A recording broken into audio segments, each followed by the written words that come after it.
क्योंकि मुझे नहीं लगता कि मनोज भैया ने कभी फिल्म के बारे में संसद भवन में आवाज उठाई है। ना ही रवि भैया उठाए हैं, ना मनोज भैया उठाए हैं और ना ही दिनेश भैया उठाए हैं। मैं बिहार सरकार से भी अपील करूंगा कि जो बंद थिएटर हैं उनको सिर्फ आप खुलवा दीजिए, हमें कोई रेम्युनेशन मत दीजिए, हमें आपका सब्सिडी चाहिए ही नहीं। आज भोजपुरी के वजह से ही उनको पहचान मिली। आज जो सांसद भी बने हैं तो भोजपुरी का बहुत बड़ा योगदान है, इस भाषा का बहुत बड़ा योगदान है, क्योंकि उन्होंने भाषा से कमाया। हर आदमी हिम्मत तो नहीं कर सकता है ना रंग दे बसंती की तरह बनाने की फिल्म। मैं अपने तीनों भाइयों से प्रयास करता हूं और एक भाई फिर से जो मैदान में उतर गए हैं, ईश्वर करे कि मेरा भाई जल्दी से विजयी होके आए और मुझे लगता है कि अब वो 3 लोग नहीं उठाए तो ये जाकर उठाए।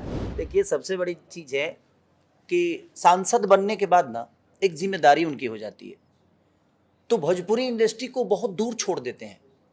क्योंकि मुझे नहीं लगता कि मनोज भैया ने कभी फिल्म के बारे में संसद भवन में आवाज़ उठाई है।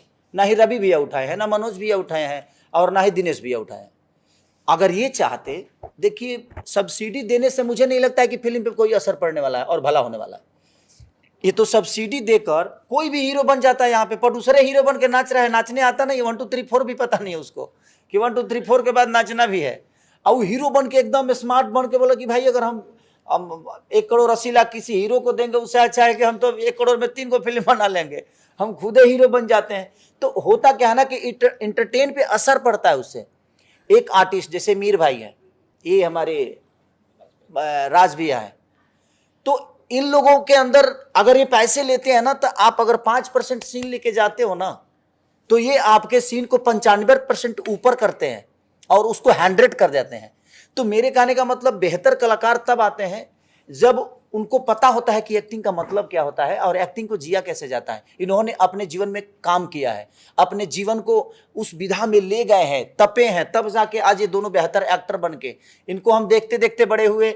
हमने भैया को देखा था मुन्नी के पापा, जब बजरंगी भाईजान आई थी तो मुन्नी के पापा का रोल भैया ने किया था, उसमें मैंने इनको देखा था। तो इतने बड़े बड़े हिस्सा और इतने बड़े मल्टी देखिए, हमारी फिल्म मल्टी ही है, क्योंकि सारे एक्टर मल्टीप्लेक्स के ही हैं हमारे, मुझे छोड़ के। मैं ओरिजिनल सिनेमा का हीरो हूं, बट मुझे लगता है कि बाकी जो मेरे सपोर्ट में है सबके सब मल्टी टैलेंटेड लोग हैं और इन्होंने अपने आप पे काम किया है। अब जहां तक रही संसद हमारे भाइयों की बात है, तो मैं उनसे रिक्वेस्ट करूंगा कि आप सब्सिडी रोक दीजिए यूपी का, आप थिएटर बढ़वा दीजिए। सरकार से अपील करके आप कम से कम 500 थिएटर लगवा दीजिए। जो बंद थिएटर है उनको खुलवा दीजिए। मैं बिहार सरकार से भी अपील करूंगा कि जो बंद थिएटर हैं उनको सिर्फ आप खुलवा दीजिए, हमें कोई रेम्युनेशन मत दीजिए, हमें आपका सब्सिडी चाहिए ही नहीं। उसी सब्सिडी के पैसे से आप थिएटर खुलवाइए। जो कलाकार बेहतर होगा वो परफॉर्म करेगा और लोगों को प्यार देगा। एक सिनेमा हॉल खुलेगा तो कम से कम वहां 40 से 50 दुकान खुलेगी, तो कम से कम 40-50 परिवार जो है वो तो कम से कम बड़ा होगा ना। तो हम बेहतर सिनेमा बनाएंगे। हमारे पास 1000 थिएटर होगा तो 1000 थिएटर के लिए हम सिनेमा बनाएंगे ना, हम टीवी रिमोट पे नहीं आएंगे। अब वही प्रॉब्लम है कि सब्सिडी 50 फिल्मों में से 2 सिनेमा को मिलती है, उसमें से कम 48 सिनेमा का तो सब्सिडी मिलता ही नहीं है।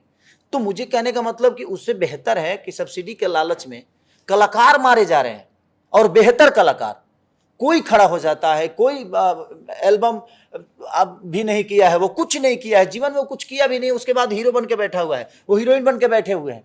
तो मेरे कहने का मतलब कि मैं सरकार से भी और अपने तीनों सांसद भाई से यही अपील करूंगा कि प्लीज आप लोग सब्सिडी का चिंता मत करिए, आप हमें थिएटर दे दीजिए, हमें जगह दे दीजिए, हम बेहतर सामान बचाएंगे तो हमारे सामान को खरीदने दुनिया आएगी। तो हमें एक जगह दे दीजिए अपने सामान को बेचने के लिए। सॉरी भाई, मैं बोलूँगा इस बात को। सॉरी एक मिनट मैं इस बात को बोलूँगा। सांसदों वाले मैटर में हमारे भोजपुरी के सांसद हैं, हम लोग कैपेबल थे चीज़ों को हैंडल करके निकाल के लेके जाने का, बट हमने फिर भी सोचा क्यों ना ट्राई किया जाए। हमने ट्राई की but there is no response. किसी को कॉल किया, नो पिकअप, किसी को कॉल किया तो कुछ बहाने बना दिए गए। तो चीज़ें ऐसी होती है, तो हमने उन पर ब्लेम नहीं किया, क्योंकि जैसे अभी खेसारी भाई ने बोला कि उनके पास बहुत सारी जिम्मेदारियाँ हैं, उनके स्टेट की, उनके राज्य की, तो उनको वो हैंडल करना होता है। भोजपुरी चीज़ें छोटी होती चली जाती है जब हम लोग ऊपर निकल जाते हैं। तो मुझे लगता है ये सारी नहीं, भोजपुरी देखिए, आज भोजपुरी के वजह से ही उनको पहचान मिली। आज जो सांसद भी बने हैं तो भोजपुरी का बहुत बड़ा योगदान है, इस भाषा का बहुत बड़ा योगदान है, क्योंकि उन्होंने भाषा से कमाया, भाषा ने उनको बनाया।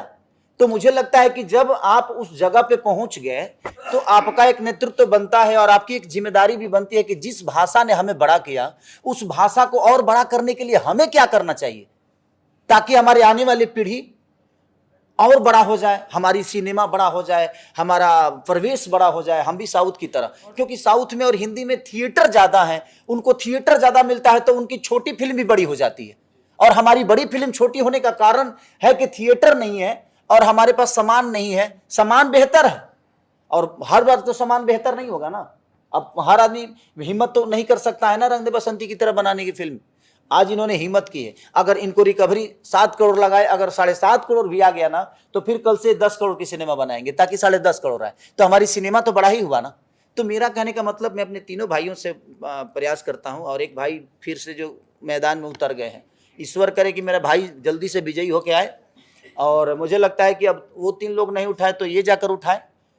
तो मैं कोशिश सबके करूँगा कि आप लोग मेरे बड़े भाई हैं और हीरो में मैं हूँ, अभी मैं संभाल रहा हूँ, तो आप लोग थोड़ा थिएटर बढ़वा दीजिए कि ताकि हम भी संभाल के चीज़ों को बड़ा करने की कोशिश करें।